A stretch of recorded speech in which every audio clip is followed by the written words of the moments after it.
అంటే ఇప్పుడు చంద్రబాబు నాయుడు గారు వచ్చిన తర్వాతనే ధర లేదంటారండి, అంటే ఇంతకు ముందు నుంచే లేదంటారు జగన్ ఉన్నప్పటి నుంచే? ఈ సంవత్సరమే రైతు రేటు లేకుండా పోయింది.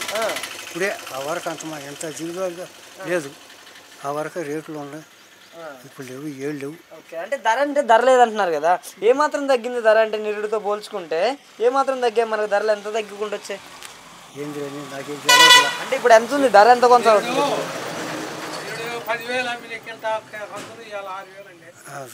ఇలా 6,000 కొంటున్నారు, నీళ్ళు 9, 10 కొన్నారు. అది కందులు చాలా తేడా పడింది. కాదండి మరి బాబాయ్ గారు, మీరు చూస్తూనే వచ్చారు కదా, ఇప్పుడు పంటకి ఒక పెట్టుబడులు ఎంత అవుతాయి సుమారుగా మీకు తెలిసినంత వరకు? ఒక పంటకు వచ్చేసి పెట్టుబడులు ఎంత అవుతాయి సుమారుగా? అవును, లక్షల లెక్క కూడా లేదు. ఎకరానికి లక్ష మిరగాయలకే ₹1,00,000 లక్ష పైనే. పైనే. అంటే 7 పంట కొంచెం ఎక్కువగా పండిందని చెబుతున్నారు ఏంటి మరి వీళ్ళంతా? పంటలో సావల పంట అనేది ఎక్కువగా పంట కూడా తగ్గింది, తగ్గింది, రేటు తగ్గింది, పంట తగ్గింది.